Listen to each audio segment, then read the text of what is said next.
नमस्कार दोस्तों, कार्तिक कोचिंग में आपका बहुत हार्दिक स्वागत है, अभिनंदन है। दोस्तों, हमें आशा है कि आपको ये प्रैक्टिस सेट ज़रूर पसंद आ रहा होगा, क्योंकि जितने ही महत्वपूर्ण प्रैक्टिस सेट हैं वो हम आपको टीजीटी पीजीटी आर्ट के लिए करवा रहे हैं। तो देखिए, सबसे बड़ी बात ये होती है कि प्रैक्टिस सेट हो तो सभी लोग करवाते हैं, लेकिन प्रैक्टिस सेट क्योंकि में बात ये होती है कि कितनी गलतियां हैं। तो देखिए, हर प्रैक्टिस सेट में कुछ ना कुछ गलतियां होती हैं। उस गलती को ढूंढते हुए फिर उसको सही करके फिर प्रैक्टिस सेट करवाना, ये बड़ी बात होती है। तो हमारी तरफ से पूरी कोशिश होती है कि आपको जितनी भी प्रैक्टिस सेट करवाए जाए उसमें अशुद्धियाँ ना हो, एकदम शुद्ध हों।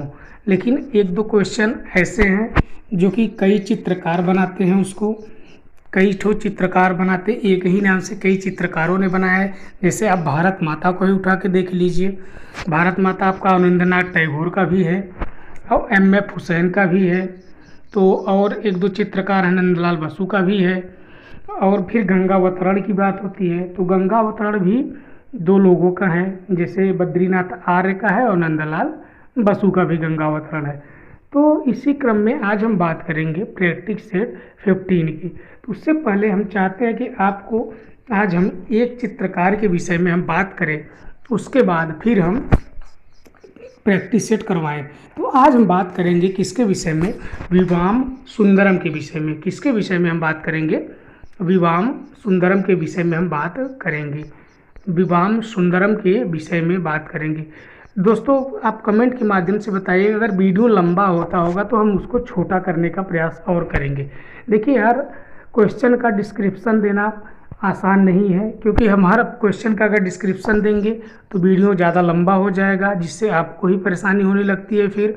तो इसीलिए हम हर वीडियो में हर चित्रकार के विषय में हम बात भी करते हैं, उनकी पूरी विवरण के साथ हम बात करते हैं। तो आइए पहले हम विवाम सुंदरम के विषय में बात कर लेते हैं, जो कि महत्वपूर्ण है। तो विवाम सुंदरम की जन्म कहाँ पे हुआ था? तो विवाम सुंदरम का जन्म 1943 शिमला में हुआ था। कहाँ पे हुआ था? शिमला में हुआ था। तो ये ललित कला के स्नातक उपाधि ये कहाँ से लेते हैं ये? तो महाराजा सियाजीराव विश्वविद्यालय कहाँ से? बड़ोदरा से ये लेते हैं। कहाँ से लेते हैं? ये बड़ोदरा से लेते हैं। फिर बात होती है कि विवाम सुंदरम के पिता कौन थे? तो विवाम सुंदरम के पिता कौन थे? कल्याण सुंदरम थे।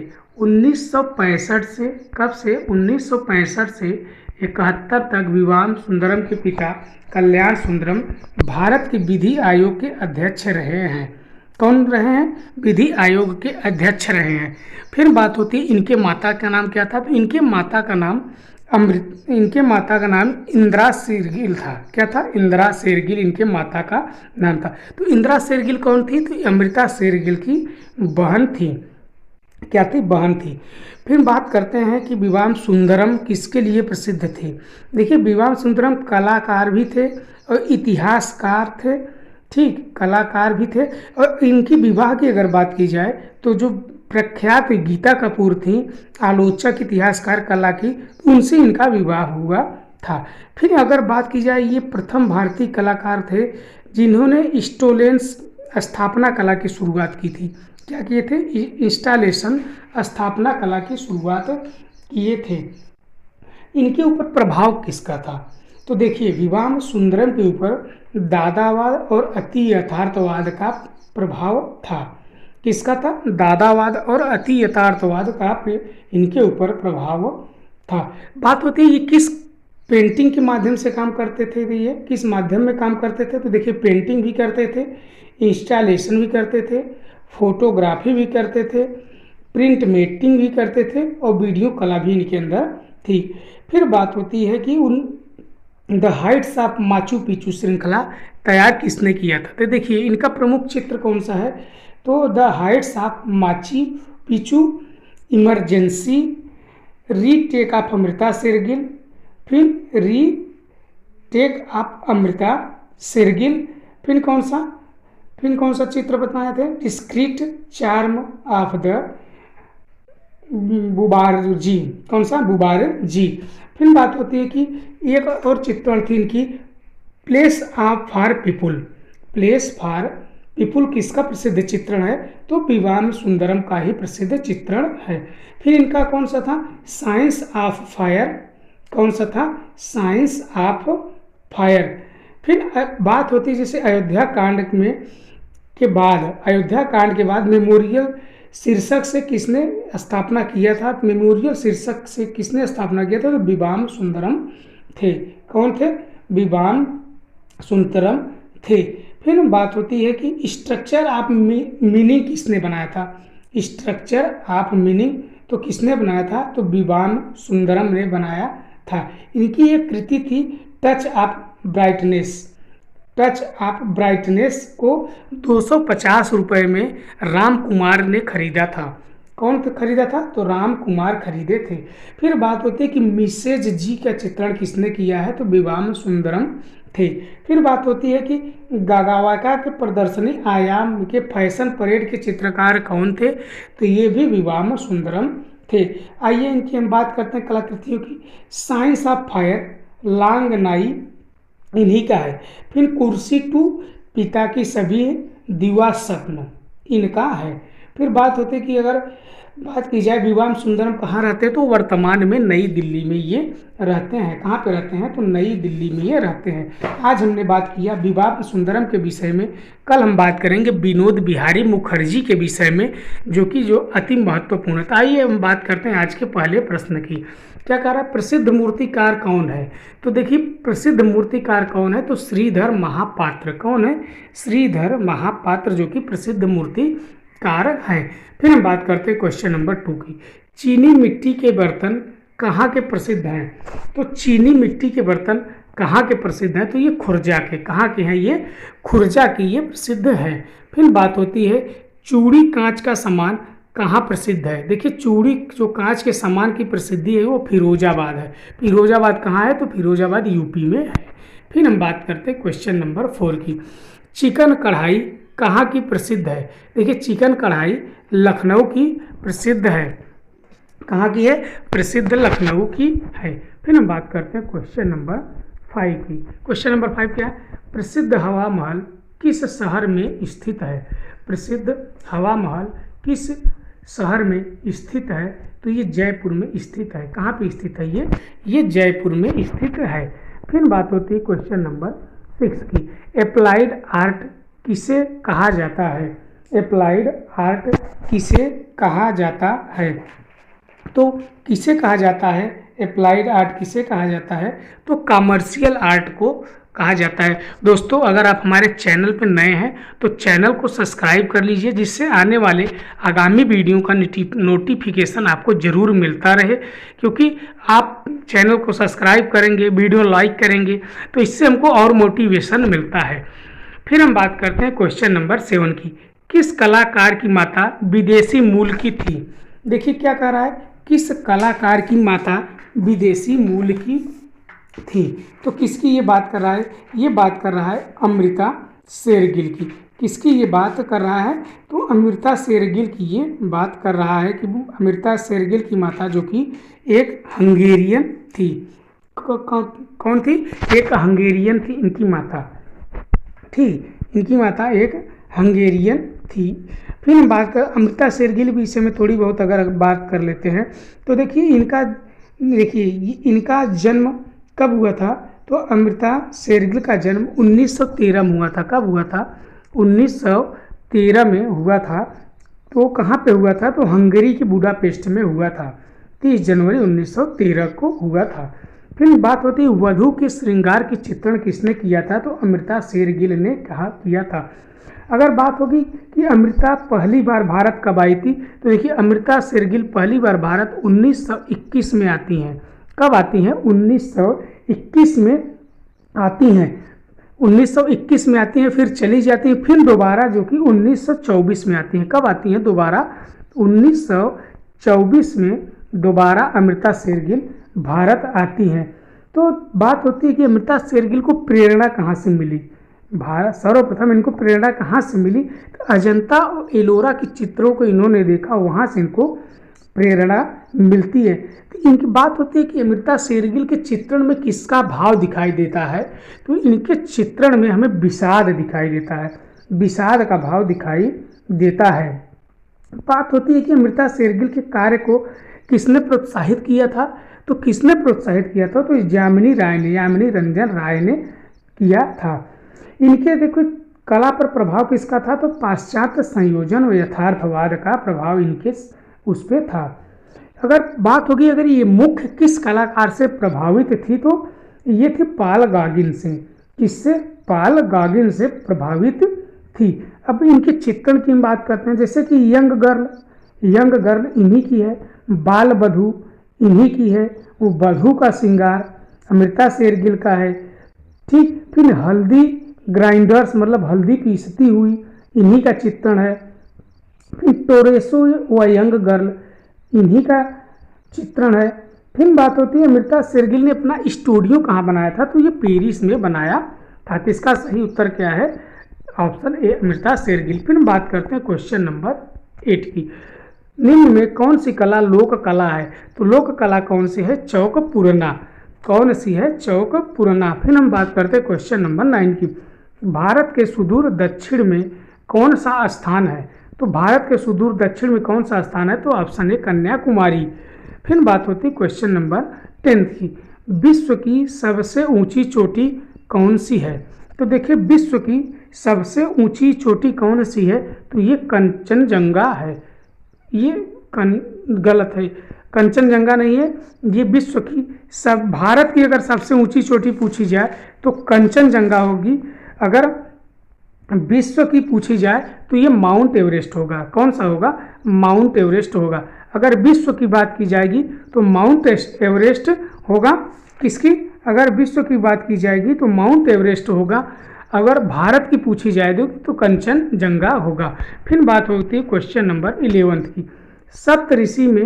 सप्तऋषि में कितने तारे हैं, सप्तऋषि में कितने तारे हैं, तो कितने तारे हैं, 7 तारे हैं। कितने हैं, 7 तारे हैं। फिर बात होती है कि क्वेश्चन नंबर 12 की। तिरंगा में कुल कितने रंग होते हैं, तो तिरंगा में कुल 4 रंग होते हैं। कौन सा होता है, देखिए लाल, देखिए सफ़ेद, हरा और केसरिया, 3 एक हो गए। जो तीली बनी होते हैं तो नीले रंग की बनी होती है, तो टोटल 4 रंग होते हैं। फिर बात होती है क्वेश्चन नंबर 13 की। हमारा राष्ट्रीय पुष्प कौन सा है, तो राष्ट्रीय पुष्प कौन सा है, हमारा राष्ट्रीय पुष्प कौन सा है, तो कमल। कौन सा है, कमल। फिर हम बात करते हैं क्वेश्चन नंबर 14 की। अजंता कलाकृति किससे संबंधित है, अजंता कलाकृति किससे संबंधित है, तो ये बौद्ध कला से है। फिर बात होती है क्वेश्चन नंबर 15 की। मधुबनी लोक चित्र किस राज्य के हैं, तो मधुबनी कहाँ पे है मित्रों, तो ये मधुबनी बिहार में है। फिर हम बात करते हैं क्वेश्चन नंबर 16 की। उस प्राचीन शास्त्र का नाम बताइए जिसमें कला के 6 अंगों की चर्चा की गई है, तो कला के 6 अंगों की चर्चा की गई, किसमें की गई है, तो जय मंगला में की गई है। किसमें की गई है, तो जय मंगला में की गई है। फिर हम बात करते हैं क्वेश्चन नंबर 17 की। मूर्ति कला की उस कला का नाम बताइए जो ग्रीक रोमन कला से प्रभावित रही है, तो कौन सी रही है, तो ये गांधार कला रही है। कौन सी रही है, ये गांधार कला रही है। फिर हम बात करते हैं क्वेश्चन नंबर 18 की। बंगाल कला शैली निम्न तकनीक से जानी जाती है, तो बंगाल कला शैली को वास तकनीक के नाम से जानते हैं। किसके, वास तकनीक। फिर हम बात करते हैं क्वेश्चन नंबर 19 की। प्रागैतिहासिक चित्रों का क्षेत्र भीमबेटका किस प्रदेश में है, तो भीमबेटका जो कि मध्य प्रदेश में है। किसमें है, ये मध्य प्रदेश में। भीमबेटका जो कि मध्य प्रदेश में है। भीमबेटका का अर्थ को होता है कि भीम के बैठने का स्थान। क्या होता है, भीम के बैठने के स्थान को भीमबेटका कहा जाता है। क्या कहा जाता है, भीमबेटका कहा जाता है। आइए फिर हम बात करते हैं क्वेश्चन नंबर 20 की। इनमें से एक प्रसिद्ध नंदलाल बोस का छात्र था, तो इसमें से एक प्रसिद्ध नंदलाल बोस का छात्र कौन सा था, तो रामकिंकर बैज। कौन थे ये, रामकिंकर बैज जो कि एक प्रसिद्ध चित्रकार, रामकिंकर बैज जो कि मूर्तिकार थे। इनके जो कि गुरु कौन थे? तो नंदलाल बसु इनके गुरु थे। कौन थे? तो नंदलाल बसु इनके गुरु थे। आइए हम बात करते हैं नेक्स्ट क्वेश्चन की। नेक्स्ट क्वेश्चन हमारा क्या है? भारत में पहला प्रिंटिंग प्रेस लगाया गया था। तो भारत में पहला प्रिंटिंग प्रेस कब लगाया गया था? तो कब लगाया गया, कहाँ लगाया गया था? तो ये मुंबई में लगाया गया था। भारत में पहला प्रिंटिंग प्रेस कहाँ पे लगाया गया था? तो ये गोवा में। कहाँ पे? Option number D. Question number 21 का ऑप्शन नंबर डी। गोवा में कौन लगाया था? तो पुर्तगाली ने। कौन लगाए थे? तो पुर्तगालियों ने के सहयोग से लगाया गया था। फिर हम बात करते हैं क्वेश्चन नंबर 22 की। निफ्ट शैक्षणिक केंद्र किस क्षेत्र में कार्य कर रहा है? निफ्ट शैक्षणिक केंद्र किस क्षेत्र में कार्य कर रहा है? तो किस क्षेत्र में कार्य कर रहा है? तो ये फैशन तकनीक में काम कर रहा है। फिर हम बात करते हैं क्वेश्चन नंबर 23 की। राजा रवि वर्मा के चित्रों का सबसे बड़ा संग्रह कहाँ पे है? देखिए, राजा रवि वर्मा के चित्रों का सबसे बड़ा संग्रह कहाँ पे है? तो चित्र आर्ट गैलरी त्रिवेंद्रम में है। तो राजा रवि वर्मा का जन्म कहाँ हुआ था? तो किलीमन्नूर के केरल में हुआ था। कब हुआ था? तो 1848 में हुआ था। इनकी बहुत ही फेमस एक चित्रण है, शकुंतला मुड़कर अपने प्रेमी दुष्यंत को देखते हुए। ठीक, किसको? शकुंतला मुड़कर अपने प्रेमी दुष्यंत को देखते हुए, जो कि कैसे कि ये कांटा निकालते हुए पीछे से कांटे के बहाने से मुड़कर देखती हैं। फिर बात होती है कि राजा रवि वर्मा के माता क्या नाम था? तो उमा अंबाबाई नाम था। ठीक, देखिए, राजा रवि की बहन जो थी मंगलाबाई। कौन? मंगलाबाई। तो किसके लिए ये प्रसिद्ध थी? तो ये सभी चित्रण के लिए प्रसिद्ध थी। किसके लिए प्रसिद्ध थी? तो सभी चित्रण के लिए प्रसिद्ध थी। बात होती है कि तैल विधा में चित्रण करने वाले प्रथम भारतीय चित्रकार कौन थे? तो ये राजा रवि वर्मा ही थे। कौन थे? राजा रवि वर्मा ही थे। फिर बात होती है कि राजा रवि वर्मा को केसरे हिंद का मेडल प्रदान किस वायसराय ने दिया था? तो कौन दिया था? तो लॉर्ड कर्जन ने 1904 में दिया था। कब दिया था? 1904 में लॉर्ड कर्जन ने दिया था। ये इनके चित्रण की बात करते हैं, जैसे श्री कृष्ण, हरिश्चंद्र, रावण और जटायु, इंद्र पर विजय, भारतीय पल विक्रेता, शकुंतला कमल के पत्र पर प्रेम लिखती हुई। बात होती है भिक्षाटन किसका है? तो भिक्षाटन राजा रवि वर्मा का है। 2014 में एक फिल्म रिलीज हुई थी, रंग रसिया, जो कि राजा रवि वर्मा के ही ऊपर बनाया गया है। फिर बात होती है कि 1894 में घाटकोपर में मुंबई में लिथोग्राफी प्रेस की सर्वप्रथम स्थापना ये करते हैं। फिर हम बात करते हैं नेक्स्ट, इनके चित्रण है एक महाराष्ट्रियन वोमेन, मतलब कि महाराष्ट्रियन औरत की बात कर रहे हैं। फिर a woman holding a fruit किसका है? तो ये राजा रवि वर्मा का है। फिर हम बात करते हैं नेक्स्ट क्वेश्चन की।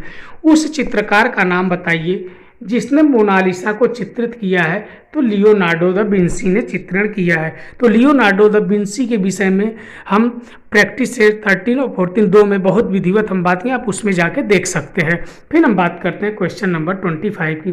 सांची स्तूप किस नगर के पास है? तो ये भोपाल के पास है। कहाँ पे है? ये भोपाल के पास में है। फिर हम बात करते हैं क्वेश्चन नंबर 26 की। विख्यात सांची स्तूप किस निम्नलिखित में से किस धर्म का है? किसकी बात कर रहा है? विख्यात सांची स्तूप निम्नलिखित किस धर्म का है? तो ये बौद्ध धर्म का है। किसका है? बौद्ध धर्म का है। फिर हम बात करते हैं क्वेश्चन नंबर 27 की। खजुराहो की विख्यात मंदिर किस प्रांत में है? किस में है? तो ये मध्य प्रदेश में छतरपुर में है। फिर बात होती है 28 की। जहांगीर आर्ट गैलरी कहाँ पे है? तो जहांगीर आर्ट गैलरी कहाँ पे है? तो ये मुंबई में है। फिर बात करते हैं क्वेश्चन नंबर 29 की। सारे जहां से अच्छा किसने लिखा? तो इकबाल साहब ने लिखा। फिर हम बात करते हैं क्वेश्चन नंबर 13 की। वंदे मातरम के कवि हैं कौन है? बंकिम चंद्र चटर्जी। कौन है? बंकिम चंद्र चटर्जी, जो कि ऑप्शन नंबर डी। फिर हम बात करते हैं क्वेश्चन नंबर 31 की। ललित कला की एक समान तत्व को बताइए। ललित कला की एक समान तत्व को क्या कहा जाता है? तो लय कहा जाता है। फिर बात होती है क्वेश्चन नंबर 32 की। एक अर्थपूर्ण उत्तर को चुनिए। क्या कह रहा है? एक अर्थपूर्ण उत्तर को चुनिए। तो क्या कह रहा है? सभी कलाएं पूर्ण स्वतंत्र हैं। फिर बी क्या कह रहा है? कलाओं के बीच अंतः संबंध व्याप्त हैं। फिर बात होती है कलाओं में परस्पर टकराव है। फिर बात होती है सभी कलाएं जड़ हैं। तो इसका सही आंसर है सभी कलाएं पूर्णतः स्वतंत्र है। फिर हम बात करते हैं क्वेश्चन नंबर 33 की। भारत का राष्ट्रीय चिन्ह आधारित है। तो राष्ट्रीय चिन्ह भारत का कहाँ से लिया गया है? अशोक लायन कैपिटल, जो कि सारनाथ से लिया गया है। फिर हम बात करते हैं क्वेश्चन नंबर 34 की। शिक्षा से संबंधित प्रतीक चिन्ह है। शिक्षा से संबंधित प्रतीक चिन्ह प्रतीक चिन्ह है। तो क्या है? एमल बम। कौन सा है? एम बल्म। फिर बात करते हैं 35 की। मल्टीमीडिया है। तो मल्टीमीडिया क्या है? तो मल्टीमीडिया कंप्यूटर है। फिर हम बात करते हैं क्वेश्चन नंबर 36 की। एडवर्टाइजिंग एजेंसी है।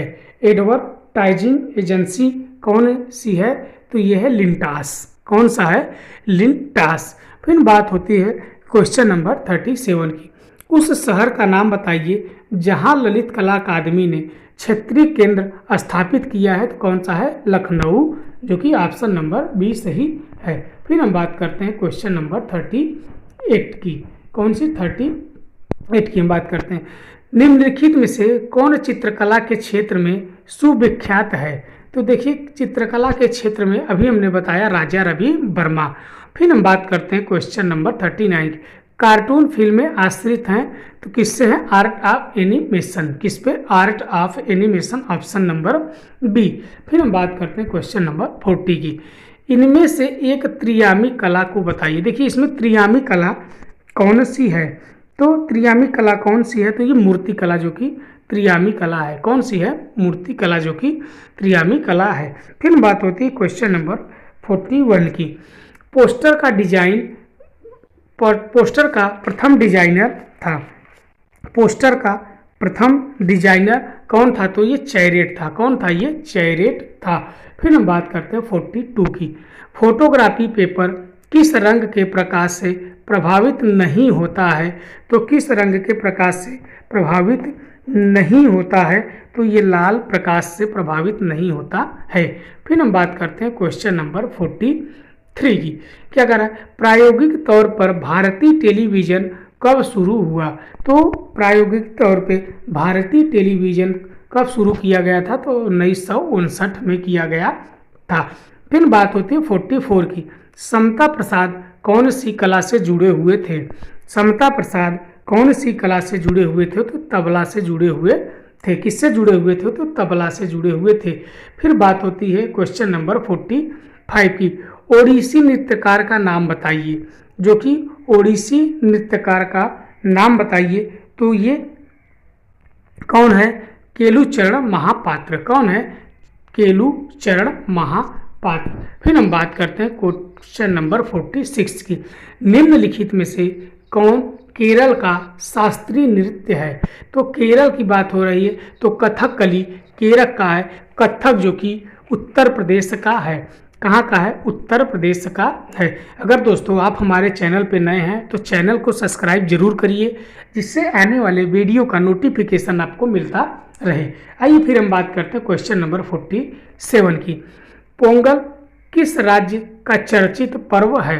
तो किस राज्य का चर्चित पर्व है? तो ये तमिलनाडु का। इसका ट्रिक है PT।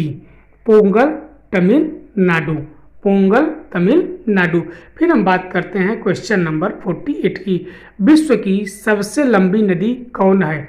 विश्व की सबसे लंबी नदी कौन है? तो नील। कौन सी है? नील नदी, जो कि सबसे लंबी है। कौन सी? नील नदी। फिर बात होती है क्वेश्चन नंबर 49 की। Floppy disk computer, floppy disk का कंप्यूटर प्रौद्योगिकी में क्या काम करता है? तो क्या काम करता है? तो आंकड़ों का संकलन करना, क्या करना, आंकड़ों का संकलन करना। फिर बात होती है क्वेश्चन नंबर 50 की, बौद्धकालीन शिक्षा में प्रवंजया संस्कार के बाद विद्यार्थी को कहा जाता है, तो क्या कहा जाता है, भिक्षु। क्या कहा जाता है, भिक्षु कहा जाता है। फिर बात होती है क्वेश्चन नंबर 51 की, वनस्थली विद्यापीठ मुख्यतः किस क्षेत्र में एक सफल प्रयोग के रूप में जाना जाता है, तो किस क्षेत्र में सफल प्रयोग के रूप में जाना जाता है, तो स्त्री शिक्षा।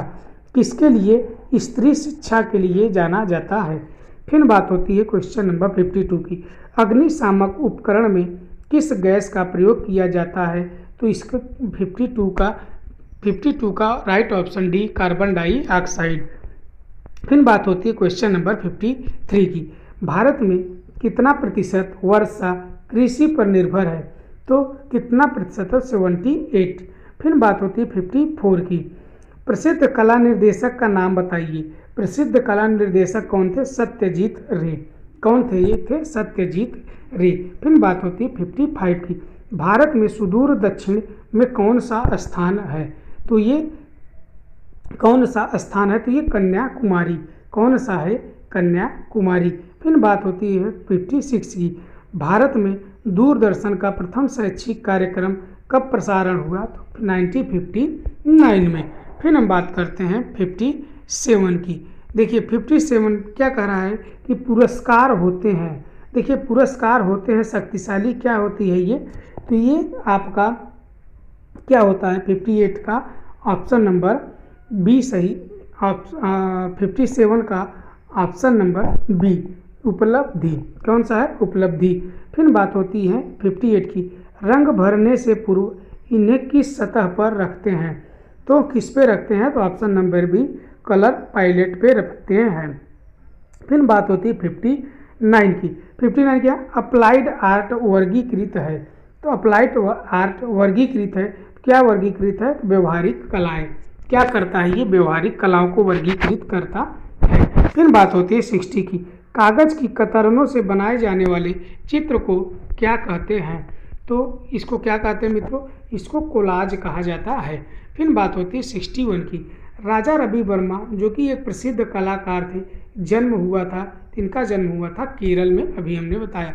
फिर हम बात करते हैं कि 62 की, राजा रवि वर्मा के रूप में जिस प्रिंटिंग प्रेस में कार्य किए वह कहाँ था, तो यह मुंबई में था।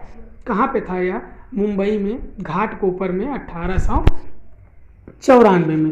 कब, 1894 में घाटकोपर में स्थापना करते हैं। ठीक, फिर हम बात करते हैं 63 की, मूर्ति कला की उस शैली का नाम बताइए जो ग्रीक रोमन कला से प्रभावित है, तो कौन था ये, 63 का ऑप्शन नंबर सी सही है। क्या सही है, ऑप्शन नंबर सी सही है, जो कि गांधार। फिर बात होती है 64 की, फोटोग्राफी पेपर किस रंग के प्रकाश से प्रभावित होता है, तो किस रंग के प्रकाश से प्रभावित होता है, तो सफ़ेद प्रकाश से होता है। किससे, सफ़ेद प्रकाश से प्रभावित होता है। फिर बात होती है 65 की, गोदई महाराज कौन सी कला से जुड़े हुए थे, गोदई महाराज किस कला से जुड़े हुए थे, तो ये तबला वादक थे। किसने, तबला वादक। फिर बात होती है क्वेश्चन नंबर 66 की, उनमें से उस कला लेखक बताइए जिसने पुस्तक डांस ऑफ शिवा लिखी, तो डांस ऑफ शिवा किसने लिखी है, तो आनंद कुमार स्वामी ने लिखी है। किसने लिखा, आनंद कुमार स्वामी ने।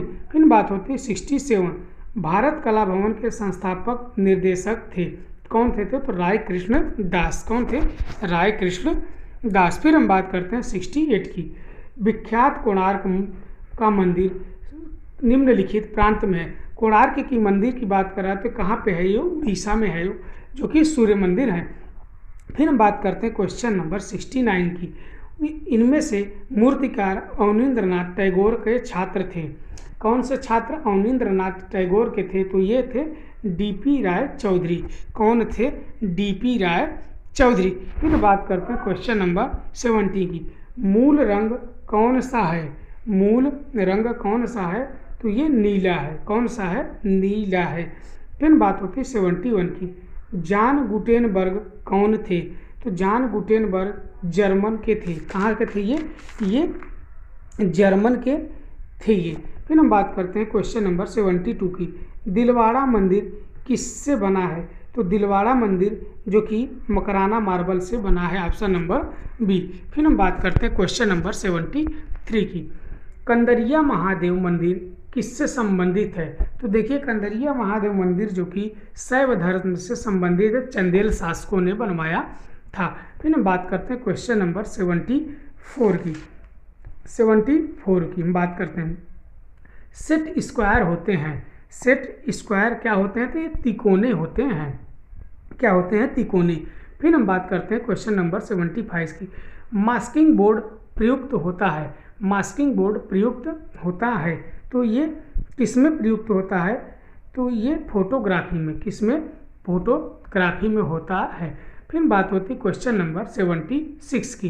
टाइम्स ऑफ इंडिया के कार्टून मेकर हैं, तो टाइम्स ऑफ इंडिया के कार्टून मेकर हैं कौन है? आर के लक्ष्मण है। कौन है? आर के लक्ष्मण। फिर हम बात करते हैं क्वेश्चन नंबर 77 की। भारत के प्रथम समाचार पत्र कहाँ से प्रकाशित हुआ था?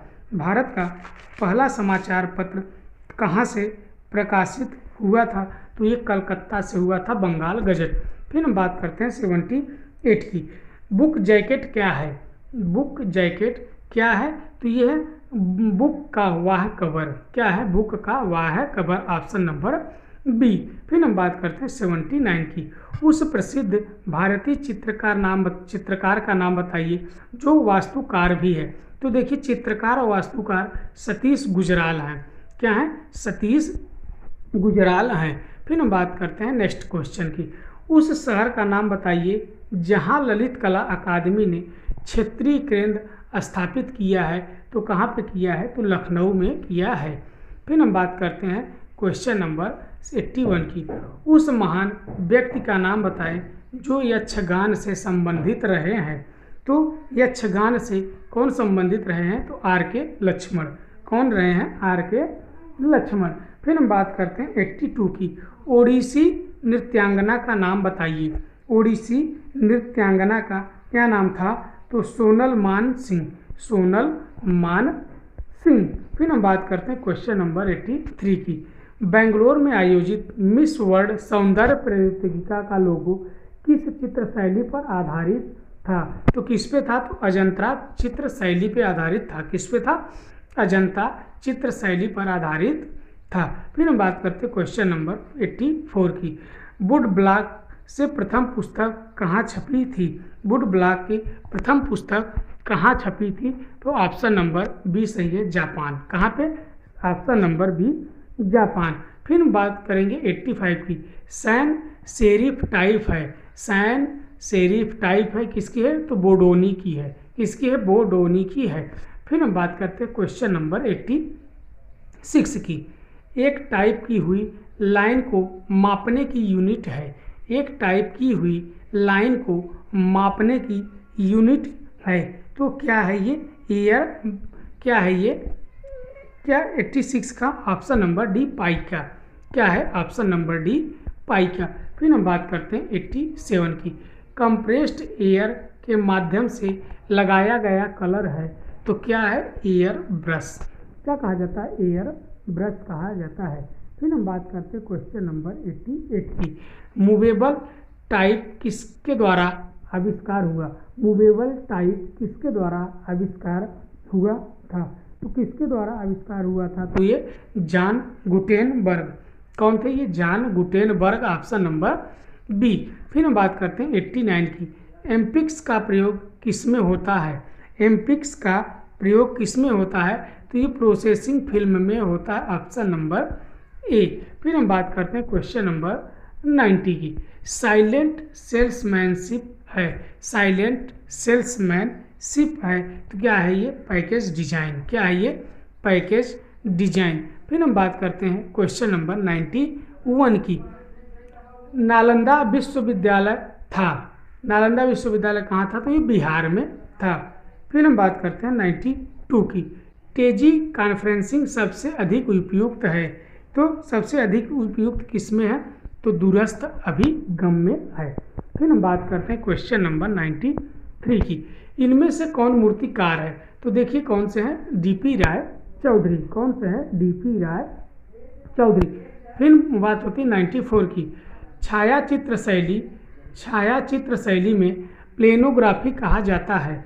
छायाचित्र शैली में प्लेनोग्राफी कहा जाता है तो लिथोग्राफी को कहा जाता है। फिर हम बात करते हैं 95 की। किसी पुस्तक को छापने के पहले तैयार की जाती है तो क्या तैयार की जाती है? पहले डमी पे तैयार की जाती है। फिर हम बात करते हैं क्वेश्चन नंबर 96 की।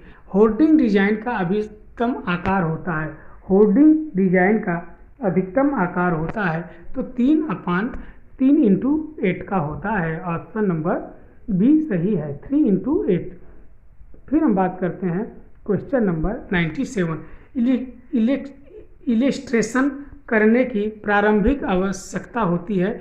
इलिस्ट्रेशन करने की प्रारंभिक आवश्यकता होती है तो ये किस में होती है? तो ये कहानी में होती है। फिर हम बात करते हैं क्वेश्चन नंबर 98। पत्थर से इम्प्रेशन लेने की प्रक्रिया को कहते हैं।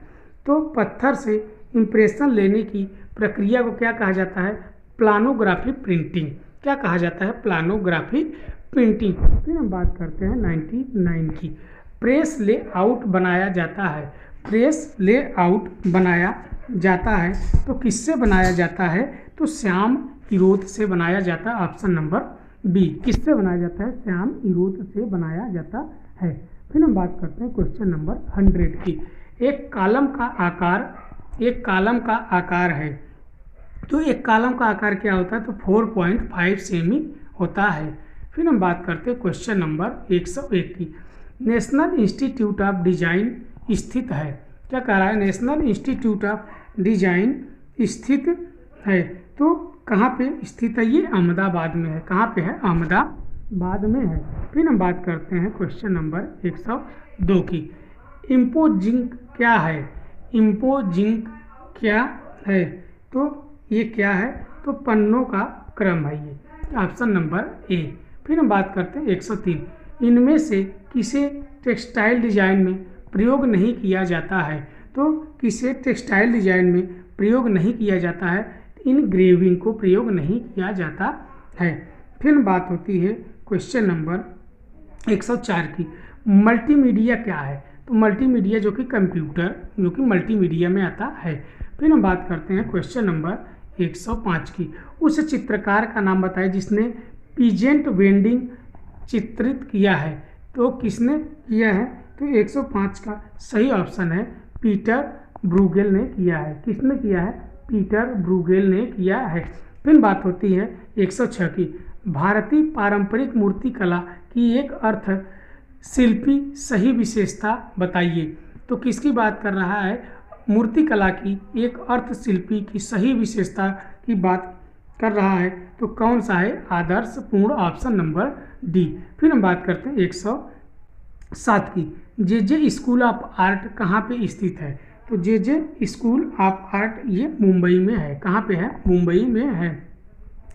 निम्न में कौन सा रंगत गर्म नहीं है? तो कौन सा गर्म नहीं है? तो नीला और बैगनी। कौन है? नीला और बैगनी जो कि गर्म नहीं है। फिर बात होती है 109 की। इनमें से कौन दो रंग को मिलाने पर कत्थई रंग बनता है? तो कौन सा दो रंग मिलाने पर कत्थई रंग बनता है? तो लाल और हरा। कौन सा? लाल और हरा बनता है। फिर हम बात करते हैं क्वेश्चन नंबर 110 की।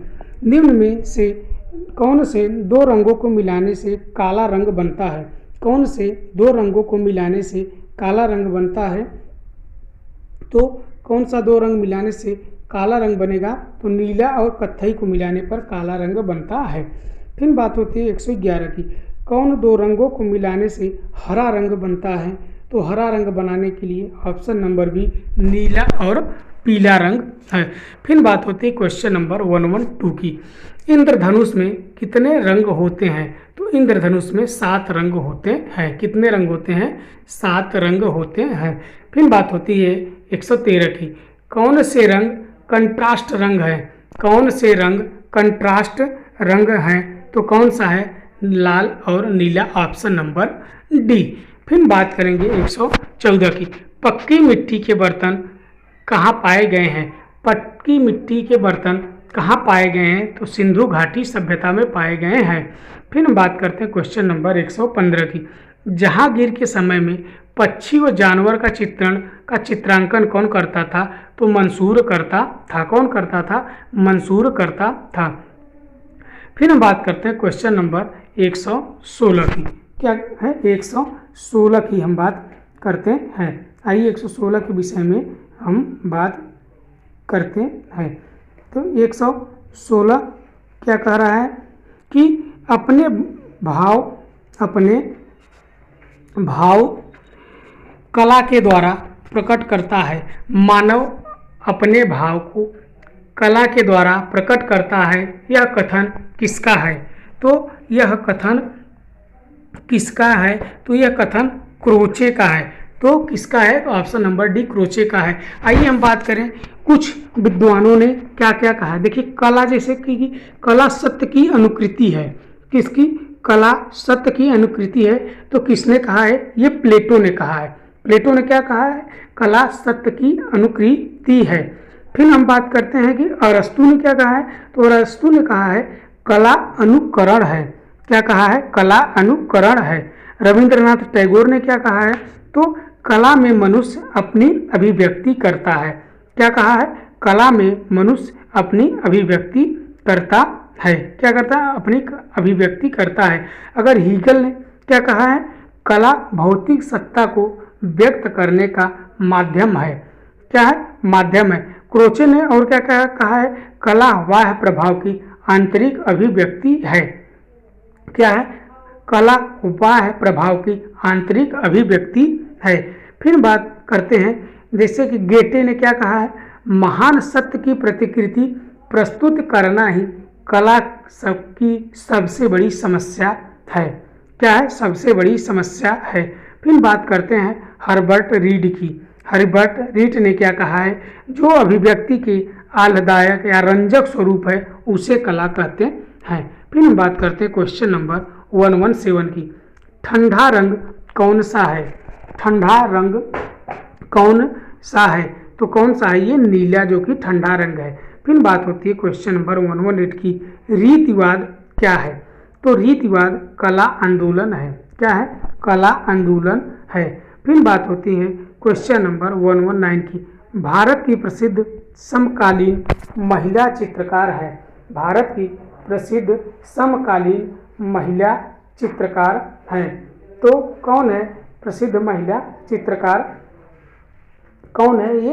तो अंजलि ईला मेनन। कौन है ये? अंजलि ईला मेनन, जो कि समकालीन चित्रकार हैं। इसका ऑप्शन नंबर बी सही है। कौन सा सही है? Option number B. हम बात करते हैं अंजलि ईला मेनन के विषय में थोड़ी बहुत हम बात करते हैं। देखिए, अंजलि ईला मेनन का जन्म कब हुआ था? तो ये 1940 में हुआ था। कब हुआ था? 1940 में अंजलि ईला मेनन का जन्म होता है।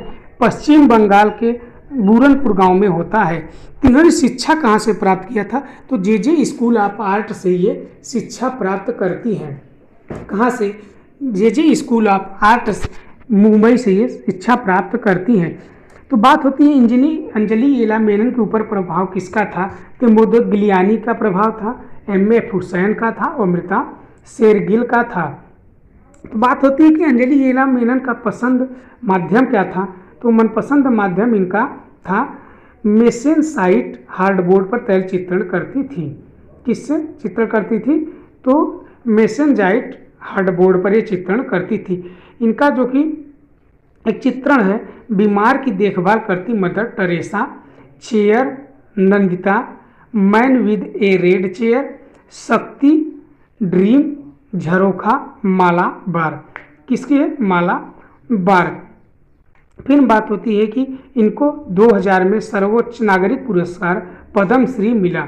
ठीक, ये चित्रकार के अलावा और क्या थी? तो ये म्यूरलिस्ट भी हैं। क्या है? चित्रकार के अलावा ये म्यूरलिस्ट भी हैं। फिर हम बात करते हैं क्वेश्चन नंबर 120 की।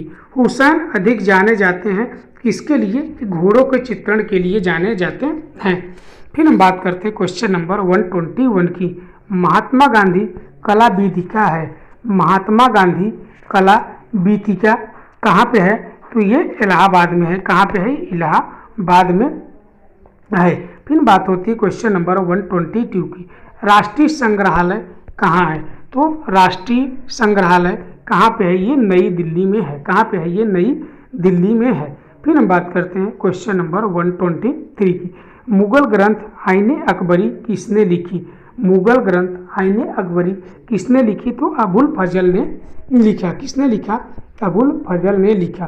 फिर बात करते हैं क्वेश्चन नंबर 124 की, दशवंत एक प्रमुख कलाकार किसके समय में था? तो दशवंत जो कि अकबर के समय का एक महान कलाकार था, जो कि हिंदू के देवी देवताओं का चित्रण करता था। ये एक कहार का बेटा था। अंतिम समय में ये पागल हो जाता है और खुद आत्महत्या कर लेता है। खुद आत्महत्या कर लेता है। ठीक, खुद आत्महत्या ये कर लेता है। फिर बात हम करते हैं नेक्स्ट क्वेश्चन की। आइए नेक्स्ट क्वेश्चन क्या कह रहा है? नेक्स्ट क्वेश्चन हमारा क्या है कि Indian society of oriental art की स्थापना 1907 में किसने किया था? तो देखिए, इंडियन सोसाइटी ऑफ ओरिएंटल की स्थापना 1907 में किसने किया था? तो 1907 में किसने किया था? तो ऑप्शन के हिसाब से देखा जाए तो 125 का, जो कि ऑप्शन नंबर एक मिनट, ऑप्शन नंबर आपका इसमें कौन सा सही होगा? Indian society of oriental art की स्थापना जो कि गंगेंद्रनाथ टैगोर ने अवनींद्रनाथ टैगोर के सहयोग से किया था। अगर प्रेरणा स्रोत की बात की जाएगी तो ईवी हैबल थे। इसका सही ऑप्शन हो जाएगा ईवी हैबल। अगर संस्थापक की बात की जाएगी तो गंगेंद्रनाथ टैगोर, और सहयोग किसका था? तो अवनीनाथ टैगोर का प्रेरणा स्रोत कौन से थे? तो ईवी हैबल। और सभापति की बात की जाएगी तो लॉर्ड किचनर थे, जिसमें टोटल 35 सदस्य थे। 35 में 30 अंग्रेज थे, 5 भारतीय थे। कितने थे? 30 अंग्रेज थे और 5 भारतीय थे। Indian society of oriental art की स्थापना। ठीक, फिर आज हम बात के प्रैक्टिस सेट संख्या 15 की। कल हम बात करेंगे फिर प्रैक्टिस सेट नंबर संख्या 16 की। दोस्तों, अगर वीडियो अच्छी लगे तो वीडियो को लाइक और चैनल को सब्सक्राइब जरूर।